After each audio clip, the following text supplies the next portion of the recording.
Satnam and welcome to the Sovereign Sisterhood Movement Podcast, a global initiative dedicated to healing our lineages by helping women like you holistically heal and break free from generational patterns of emotional pain and trauma. Join us for this week's energy update, ancestral guidance, and the holistic tools and practices you need for generational healing and for your own personal sovereignty so that we can all together create a legacy of well-being 7 generations before and 7 generations after you. Welcome and thank you so much for being here. There is so much to discuss, so much to talk about that we're going to get right into it. And the first thing that I want to discuss and talk about is this week's astrological energy update because so much is happening in the world. And one of the most priceless things and tools that I consider available to humanity is the power of astrology, which is the most ancient science ever known to mankind.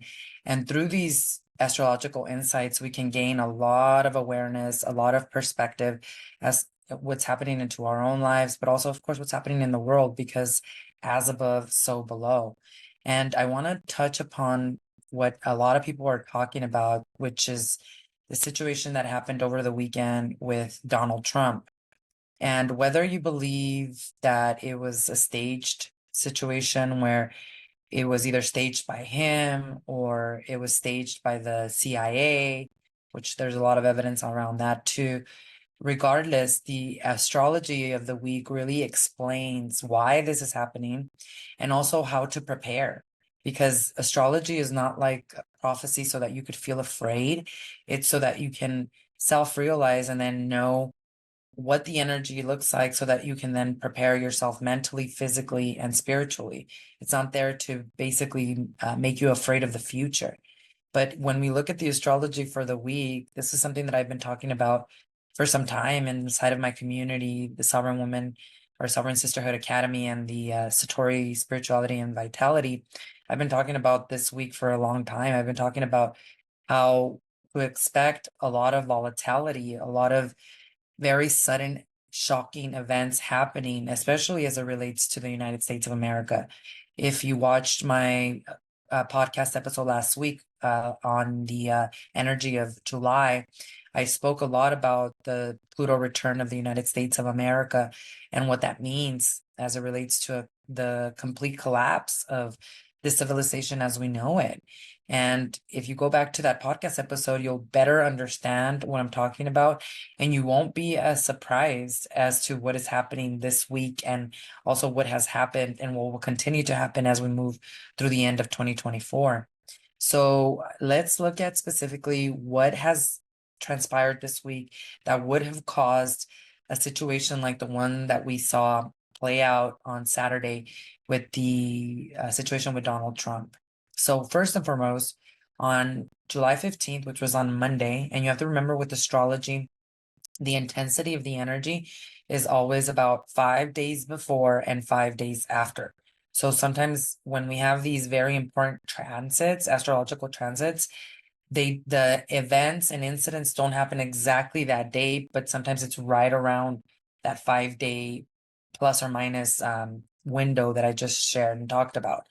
But on July 15th, which was something that I was already preparing for, was something that I was already talking about in my community, we have this conjunction where Mars, which is the planet of war, the planet of basically passion, because there's always a high frequency vibration of the energy of the planet, and then there's a low frequency, right? Mars can represent action, it can represent desire, a lot of assertiveness. It can absolutely help govern how we express our energy, how we pursue our goals. It can help us really assert our will. But by the same token, Mars is the planet also known of aggression, of impulsiveness, and it rules anger, it rules conflict, it rules aggression. Its influence can be both motivating, but also very destructive if we don't use and know how to manage and handle our energy or that energy. It really is how it's directed that it shows up in our world. Now, Uranus is the planet of change, of breakthroughs, of innovation. The thing about Uranus, though, is that it brings sudden change. It brings shocking change. It's really correlated also to rebellion. It challenges the status quo and it encourages all of us to break free from restrictions. With Uranus, anytime Uranus is in the mix, there's a lot of unpredictability. There's a lot of sense of, I don't know how this other shoe dropped. There's also this need for freedom, for independence, and it can lead to really unexpected events and radical shifts in perspective.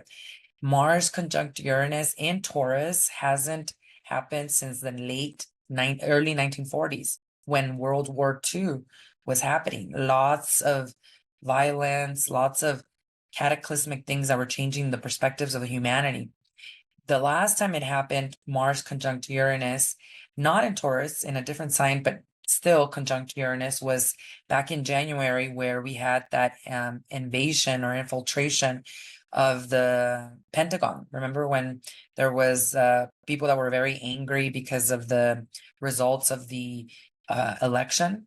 Well, during that time, we had a mass amount of people that got together and they infiltrated the government. And that is very, very correlated to this energy where there's a lot of rebellion. There's a lot of basically could be violent, could be very, very passionate, but not in a very good way. Conjunct, these two energies are basically leading to very intense dynamic experiences. As above, so below. So when I'm talking about this, yes, let's think about what's happening in the world, but also what is happening in your life, because this aspect can create a really powerful urge to break free from limitation, to pursue new exciting ventures. There's rebellion, there's impulsivity, there's this manifestation potency to take impulsive actions. But there's also a very much higher risk of accidents or even conflicts due to this sudden unexpected moves. Now, here's the thing, here's the catch with this conjunction that absolutely explains also what happened on Saturday with the Donald Trump, I don't even know what to call it, assassination attempt. Again, I'm not taking sides on this. I believe one of two things happened here. Either it was created and staged by Donald Trump so that he can gain popularity, because come on, like all politicians, doesn't matter what color, Republican or Democrat, they're all sold out individuals. If you look at, if you're angry at Joe Biden for basically supporting Israel in the war, you should also look at Trump, because Trump, there's pictures of him kissing the Israeli religious wall and praying on it. And there's a lot of talk. He has even said it himself that he supports Israel and he supports the war and all this stuff.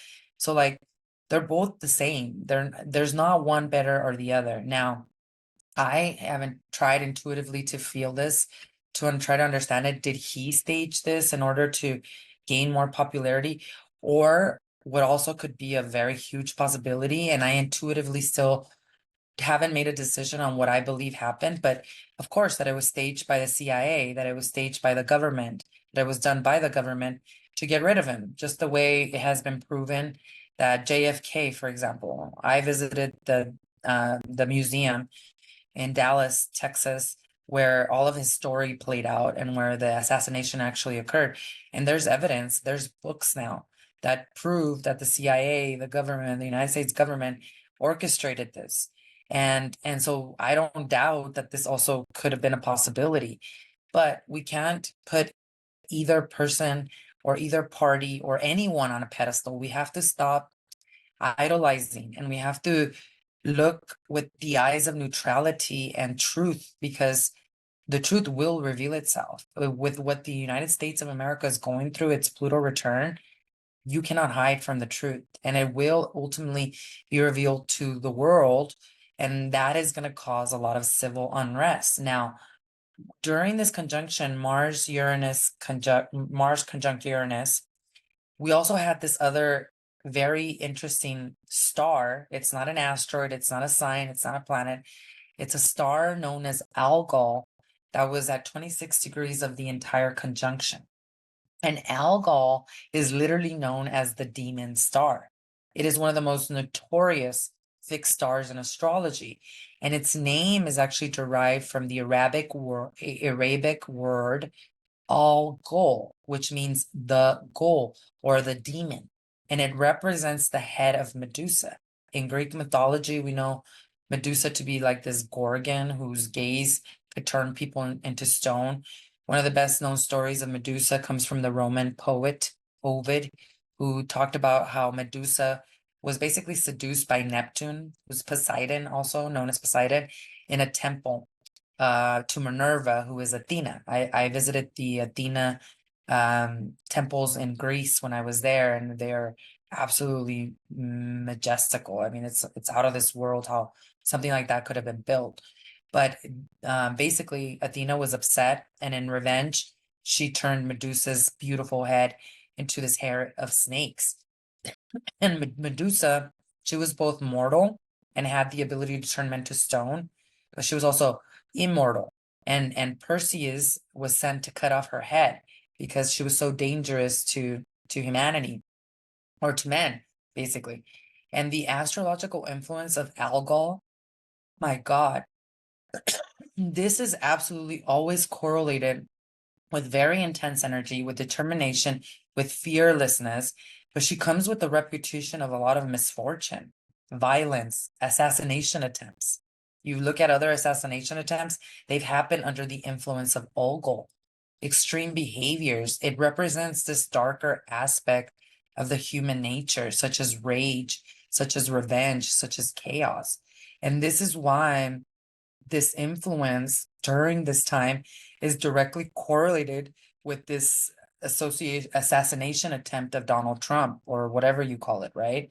Because Mars conjunct Uranus with the Algol influence is very rebellious, impulsive actions. If you think about this thing that happened to Donald Trump on Saturday, you can see this as an extreme manifestation of the rebellious and very impulsive energy of Mars conjunct Uranus. And there were a lot of astrologers. My favorite astrologers, Lori, I believe her last name is Balder. I don't want to mess up her last name, but I will link her information down below so you can research, learn a little bit about her. I also study this other astrologer who he goes way back into history. They were all talking about this. They literally said in their astrology report last week and the week prior to that, that there could be an assassination attempt against Donald Trump, literally from their own words. And it's, again, it's not that it's a self-fulfilling prophecy with astrology. It's just that when these stars and these planets and these signs make a specific transit, or in a specific alignment, there is patterns there. We can look at the past, we can look at the 40s, we can look at the 1800s, when these same conjunctions existed and what happened around there. And because we know what happened then, history repeats itself. And that's why they were already talking about this, about the sudden, unpredictable, very violent events to look out for, to look at Uranus influences, which brings these unexpected events, while Mars adds aggression and assertiveness, while Algol brings this violent nature that can really erupt within us. And just the way we saw this happen throughout in the situation with Donald Trump, you have to look at your own life too, and look at the intensity and and what's happening within you, because we have a very powerful full moon in Capricorn happening on the 21st, which is right around the corner this weekend. And this is a very rare full moon in Capricorn, because there's been two back-to-back full moons in Capricorn last month and this month. And Capricorn is about government, how you govern yourself, the government. And because the United States of America is going through its Pluto return, this means that everything that has been hidden is now going to be unveiled. These are very uncomfortable truths. This is unprocessed pain from our past that is now ready to be felt and acknowledged. And for those people that are not, that want to continue in the perpetration of pain, this is going to be karma is due. And you have to think about this full moon in Capricorn right after this Mars conjunction with Uranus in Algol. It's occurring at 29 degrees. And this is the last critical degree of a cycle. These critical degrees are known as anaretic degrees, and this suggests final degree. This is the end of this cycle. This is a brand new era that we're entering. So we're closing out major things in our lives, how we govern ourselves, how we see the government, how we allow others to govern ourselves too, or you too. This is all about strength, about you being able to complete this cycle. Even though there's this overwhelming amount of information, there's also this overwhelming sense of urgency to end, to complete the cycle, and to act on something during this full moon in Capricorn. And when you think about these changes that have occurred because of Mars Uranus conjunction in Taurus, what this full moon is going to help us do is help us harmonize all of this. It's going to make people feel really uncomfortable because of these unexpected plot twists that are occurring in their lives. But this cycle has to come to an end. And as it comes to this full circle, this unpredictability, you'll be able to handle it with grace and tenacity if you're able to really connect to your own inner world, to deal with the anxiety that's coming up. We're going to talk about breaking generational patterns of anxiety here in the next segment. But if you are really grounded and connected to your truth, you'll be able to discern what is real and what is not. You'll be able to not be codependent on waiting for the world to be healed and fixed in order for you to find your own inner peace. So this full moon, in fact, is about us dreaming big. It's about us being able to dance with this Neptune retrograde energy that I talked about last week, and look at this big vision and actualize our dreams and hopes. But if you are under levels of anxiety because of all of these things that are happening, because of this very volatile energy, you're going to miss the boat. You're going to miss an incredible opportunity to truly see your desires, to truly see your intentions fully materialize. This is why learning and working with astrology is so powerful, because as I saw all this energy play out, I've been talking about it in my community for some months now. What we've been doing in my community is we are hosting a 21-day increase of vitality challenge. So that means that we're practicing a specific meditation, Kundalini yoga meditation, working with specific spiritual psychotherapy so that we have increased vitality, so that we can sustain and transcend through all of these changes that are happening in the world. Because yes, the outer world affects your nervous system and how regulated you are. But more importantly, your generational patterns of trauma do that. And if you're not doing the healing work to deal with that, these patterns are going to be more expanded. They're going to be basically like Jupiter. They're going to be so big that you can't avoid them. They're going to be your demise, which is why astrology is not something to be afraid of. It's for us to really understand, well, how do I work with these energies? And because we have so much volatility this week that leads up to this full moon in Capricorn, the biggest thing that you could be doing right now is making sure that you have increased vitality, that you have. Do you understand that you can expect a lot of volatility, a lot of unpredictability, especially as we conclude and finish off these next 2 weeks of the month? And especially in politics, especially in your personal relationships and global events, that in order to prepare for this volatility and these sudden changes, you have to stay grounded in your body. You have to have a deep connection with God, with yourself. You also can expect a lot of innovation, though, a lot of breakthroughs. There's a lot of risks. Yes, I think we can all agree with that.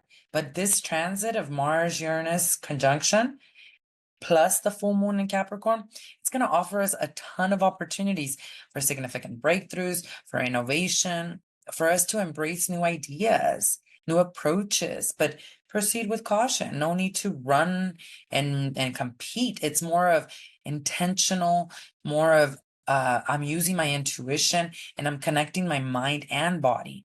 Because we're still in Cancer season and the full moon is in Capricorn. The full moon represents the logical mind, the body, but the Cancer energy is all about your intuition, the divine feminine.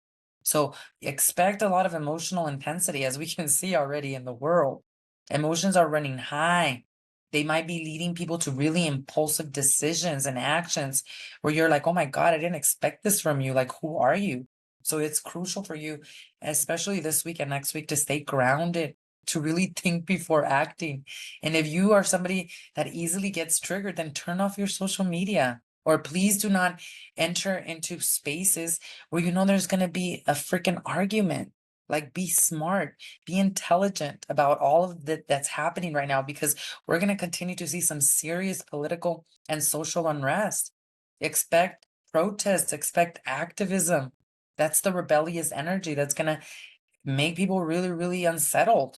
Expect sudden changes also in your life, in your personal relationships, emotional outbursts that can lead to some serious breakups. This is why it's important for us to understand, yes, the energy is very, very, very volatile this week, but the best thing I can do is work on myself and stay grounded, because we're also going to see some really awesome things happening. Let's not get distracted. Technological, scientific breakthroughs. That's what this is energy is all about too. And although we might see some serious economic fluctuations because Taurus is about money, we might see some financial markets that experience unpredictability. If you're really grounded, if you're really in the present moment, if you're not triggered by all this emotional reactivity, you're going to see opportunity, because there's a ton of opportunity. Like literally, you have no competition right now because people are not grounded. Their nervous systems are not regulated. So if you're someone that does the inner work, not only to control your shadow, but to keep your nervous system healthy, oh my God, you are seeing opportunity where no one else is seeing it. I have to remind you that in the biggest real estate crashes, billionaires and millionaires are made, because while everyone else is freaking out, the small percentage of people are seeing where they can actually move their money, where they can actually invest, where they can actually move forward. So this is absolutely not a time for you to be afraid. This is a time for you to stay in your sovereignty and to deal with the high levels of anxiety that do come from that. Now, I'm going to be sharing this week's ancestral guidance here at the end, which is all about that. But before we talk about that, let's talk about the anxiety that comes up during times of mass fluctuating change. And I want to talk about specifically generational patterns of anxiety, because a lot of us don't realize that the anxiety that we are feeling today is because of the fact that we have been under long periods of chronic stress that have been passed down generation to generation. But that even though that is the case, that we can disrupt those patterns as well.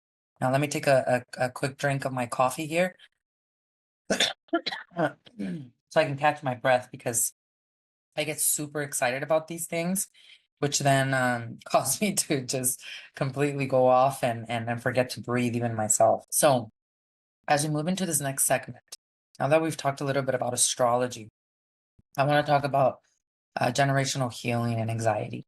And specifically today, I want to share an article with you that kind of really brings this home and helps us understand what this is all about. There are some really fascinating research articles and research papers out there on the impact of generational trauma and stress and anxiety, and how it affects our physical health, like I was talking about last week.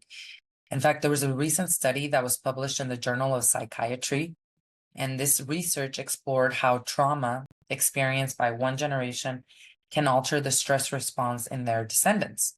And the research highlights this role of epigenetics in this process, where changes in your gene expression are basically triggered by trauma, and they affect how you react to basically stress and to anxiety. And here's the whole thing that's really, really relevant about this article that broke it down very clearly. First, it talked a lot about the epigenetic changes. So epigenetic changes are basically the same as turning on certain genes or turning them off based on your experience and based on your environment. So trauma, when you have gone through trauma, which could be growing up with a mother who was depressed, growing up with an alcoholic father, growing up with in a household where there wasn't enough money and there was a lot of stress about that. Maybe there was infidelity. And of course, if you really look at your lineage, I can assure you that what you went through as a child is not the first time. Your mom probably went through it, your dad went through it, their parents went through it.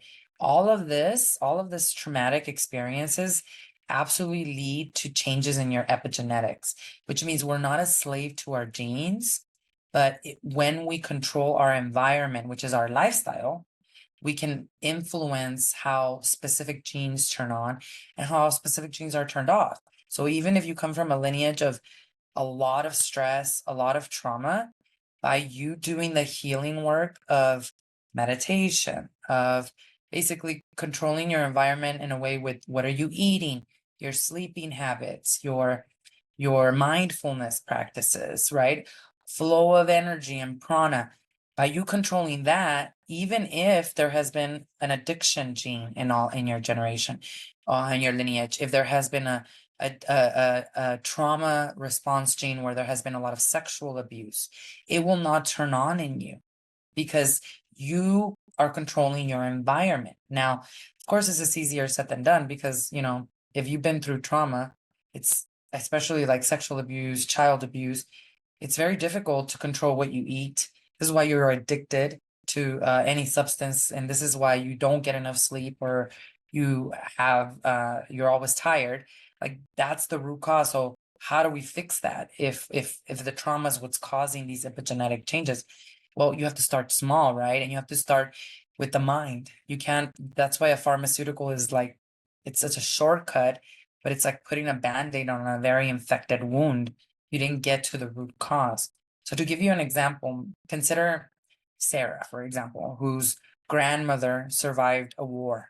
And despite her never experienced such trauma, war, Sarah suffers from chronic anxiety. She gets panic attacks. This isn't just psychological. It's embedded in her genes because when Sarah's mother was pregnant, her nervous system was being pre-wired by the environment that Sarah's mother was going through. And remember, Sarah's mother, her nervous system was wired by her grandmother's nervous system. And Sarah was already in the womb of her mother when her mother was in the womb of her grandmother. So really, Sarah's nervous system is being wired or pre-wired by not only her mother, but her grandmother. And even though Sarah has never experienced war herself, she now still has high levels of anxiety and panic attacks based on what her grandmother and mother experienced and were not able to heal. And that is very relevant because there's this huge impact on stress response.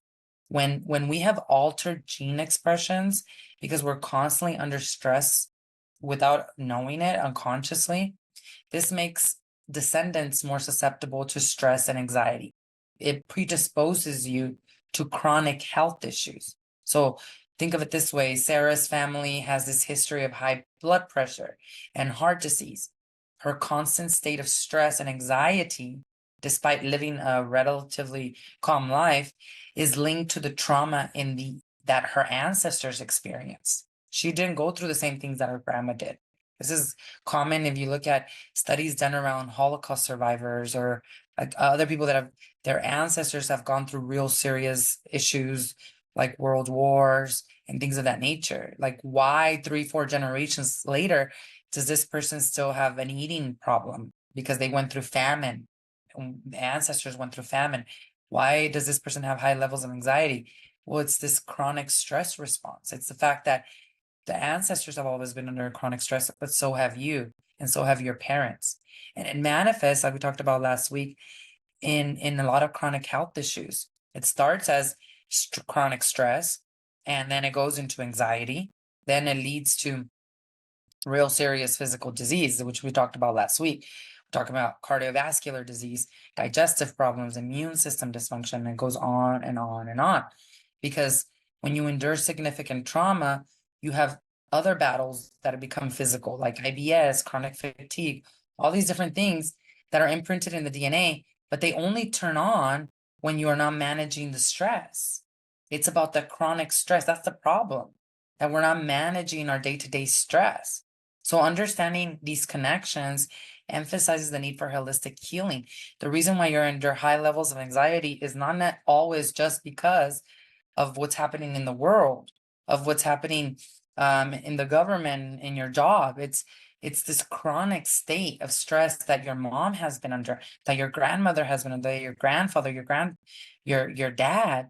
That's what's actually causing these physical illnesses. That's what's causing you to stay in what is known as general anxiety disorder. That's one of the disorders. There's different forms of anxiety.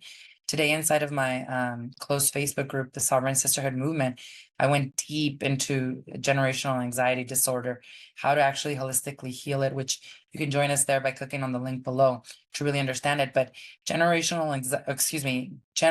anxiety disorder is the most common type of anxiety. And this anxiety, I mean, it affects close to 20% of United States civilians or people in the United States, 20% suffer with generalized anxiety disorder. And what this does is that by you understanding the connections between generational trauma and the need for holistic healing, body, mind, and spirit, that you can actually engage in stress reducing activities and you can promote relaxation, which actually helps reverse these epigenetic changes and it helps your overall health. So you have anxiety, you got to get to the root cause.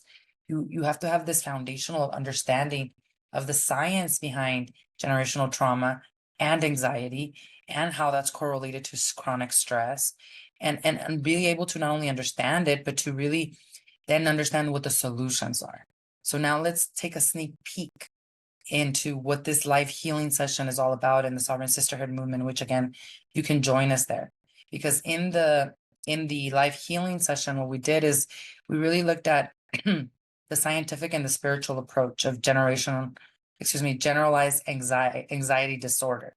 And we did is we looked at generational trauma as not just an emotional issue, but as the profound physical impact of what happens when you're under chronic stress.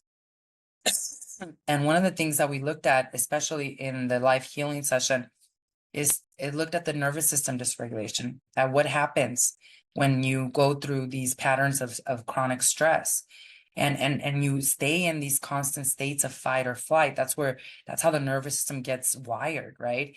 It's almost like, imagine feeling always on the edge all the time. Like if you're always waiting for something bad to happen. This is a very common experience for those that have experienced generational trauma, which is chronic stress, which forces them to now stay under these generalized anxiety disorders. So one way, of course, to balance the nervous system is by stimulating the vagus nerve. The vagus nerve is the central, most important nerve that governs like all of the other nerves, and it governs your mood. It governs your ability to process these stress hormones.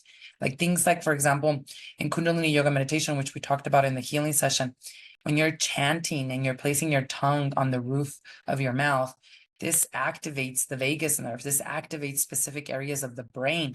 This takes us from constant fight and flight of the nervous system, because we grew up under a lot of stress, to actually even seconds of relaxation.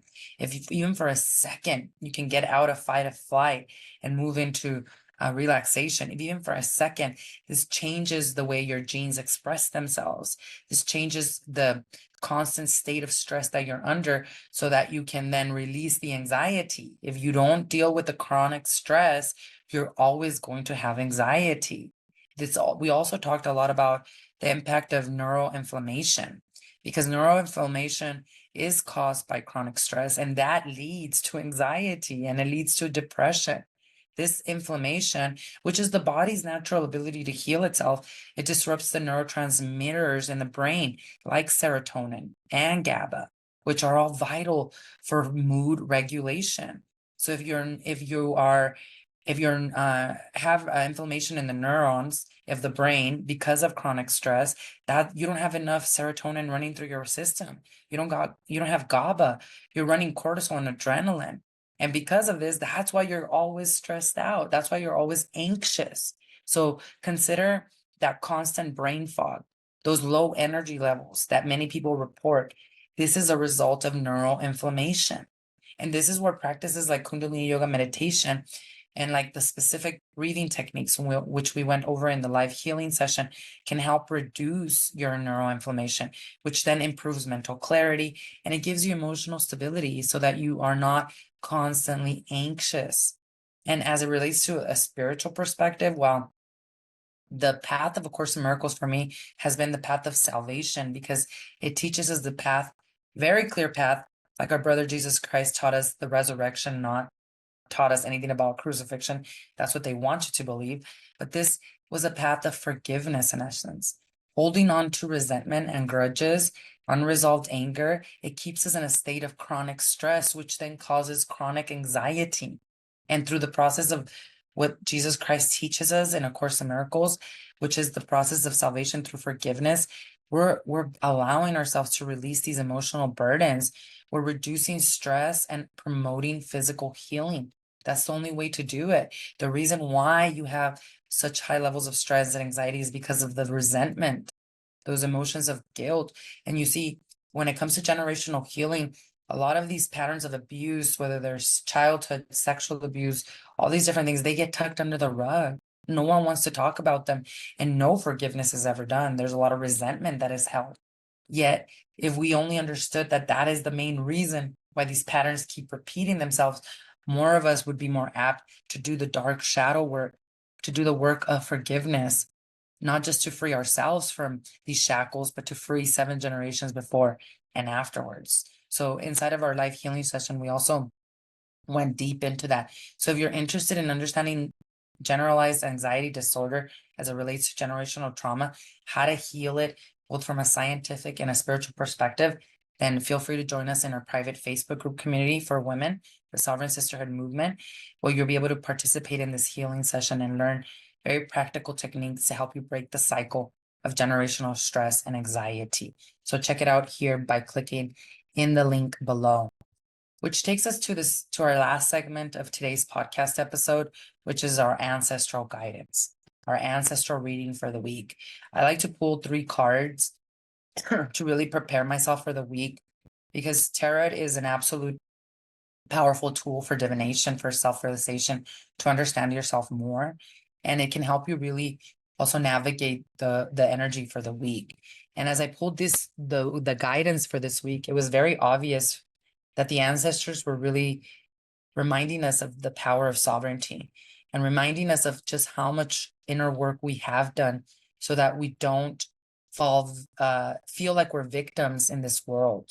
The first card that I've pulled was our immediate past. And this card I love because it's so representative of this major cycle that we're closing, or we have closed, and this new era that we're entering into, especially if you're a woman who's doing the inner work. After on Saturday, when that incident happened with Donald Trump, that was also the same day where in my academy, we closed out a 40 days of release of guilt challenge, where 40 days we practiced the spiritual psychotherapy work that we needed and integrated daily to really understand guilt and learn how to release ourselves from it. And also to do that scientifically, releasing it from our bodies. So on Saturday, I felt like a complete alien. I didn't feel like I was in my body. Like I felt like something big had shifted, but I couldn't put it into words yet. And what the 6 of Cups represents is just that in the immediate past, you were moving through a phase or era where perhaps memories from your childhood were coming up, maybe even your young adulthood, not to punish you, even if you considered them to be bad, but in order for you to reconcile them, in order for you to make peace with them. Because this card is all about reconnecting, with our childhood, with our inner child. Maybe, yes, friends from childhood, maybe older relationship, but more, it's your inner child. This card, as you can see here, is represented with the beautiful young woman who is holding a doll. And it's actually represented as the rites of passage, where she's getting ready to welcome her quinceañera. So this coming of age for women. And in my culture, we celebrate what is known as a quinceañera. Some of you might know it as a sweet 16. Some people know it as a bar mitzvah. It's basically this going from this childhood era to this mature self. And this card is really representative of doing a lot of inner child healing. So embracing your inner child, finding harmony, starting brand new, having these experiences of miracles where you shifted this negative time in your life into a miraculous shift in perception. So this is about perhaps maybe you even had an opportunity in the short past, in the immediate past, where you were spending a lot more time with children. I know I had the opportunity to do that all last week with my nieces and nephew in town, and we have 2 baby nephews and nieces that are brand new to my family lineage, which just keeps me so young and just at a different vibration every time I'm around them. Like when you're around children, they truly change your state of being because they're so pure and they're so innocent. Well, you came into this state as well. And for me, that was exactly that 40 days of release of guilt. It was like, my gosh, I'm innocent. I make mistakes all the time, but I can easily atone for them and forgive myself for them. And because I do that, I don't repeat them again. And because I do that for myself, I can do that for others. I can forgive others. I can know that they make mistakes and not take things personal either. So in either case, in our immediate past, what the ancestors are saying is good job. Good job for connecting to your inner child, for reconnecting to your highest self, and for being able to experience harmony and joy, even though you were reminiscing or working through some very maybe painful memories that were coming up. Now, in the immediate future, we have, oh, excuse me, in the current present situation, this is our now. This is what we're moving through.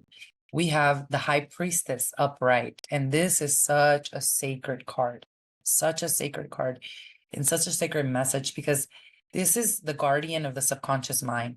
This is you receiving and offering sacred knowledge, you tapping into hidden mysteries. This is the card of spiritual enlightenment. Isn't that what happens when you heal your inner child? Isn't that what happens when you release guilt for 40 days? The High Priestess is signifying this era, this cycle where you are tapped into divine wisdom. This is her encouraging us to be still more, to tune into our intuition for answers. This is sovereignty. And you're going to need this more than ever, especially as the world continues to basically fall apart because it's not working any longer. This is highlighting our heightened intuitive abilities and our psychic insights. You need to incorporate and embody the High Priestess energy now in order to not be distracted and derailed by all the commotion that is happening around you, because we're just getting started. This is the call from the ancestors for you to embrace your divine feminine, for you to balance masculine and feminine energies and come out strong with compassion, with empathy.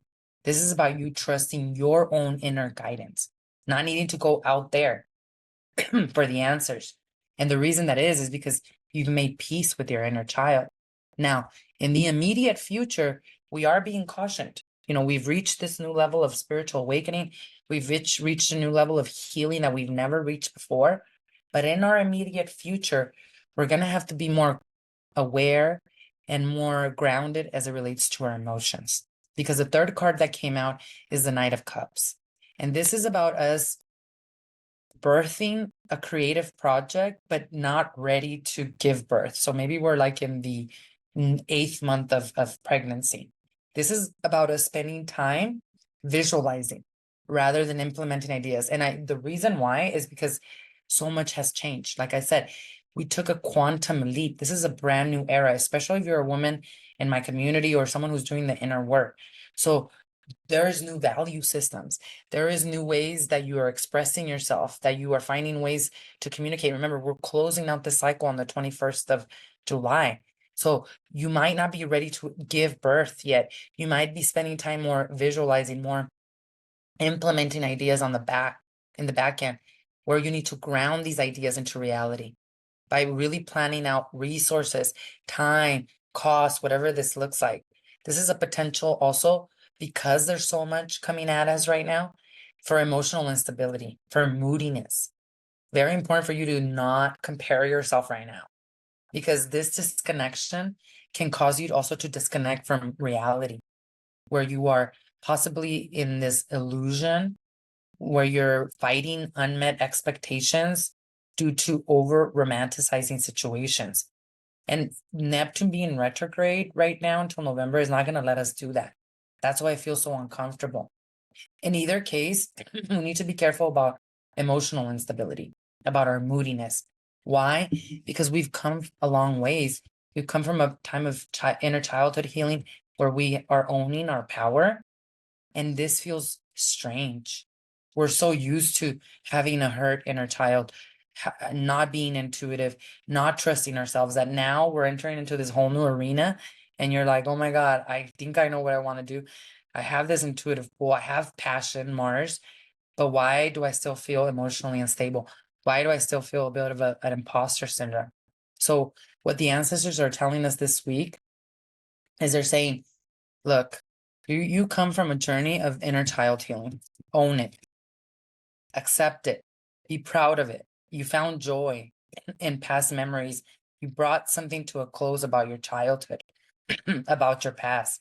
So now a present focus on major spiritual growth, on using your own inner wisdom, which culminates in this need for practical action, where you are more emotionally grounded. Your ancestors this week are encouraging you to cherish the lessons from your past, to trust your intuition as everything continues to change, and to remain realistic, whatever that means to you, and balanced as you move forward. If you integrate these insights, this guidance, you'll be able to navigate any emotional challenges that come up and basically be able to turn your creative dreams into reality with resilience and with a lot of wisdom, which is what the full moon in Capricorn is really all about. So if you really look at this energy for this week, we can deal with our anxiety. We can overcome it and learn to transcend it. If we remember how far we've already come, if we know our innate power and we're not afraid to use it, which is going to be your intuition, your psychic abilities, and your ability to trust beyond what the physical eyes are seeing. Because the physical eyes only see 1% of the reality.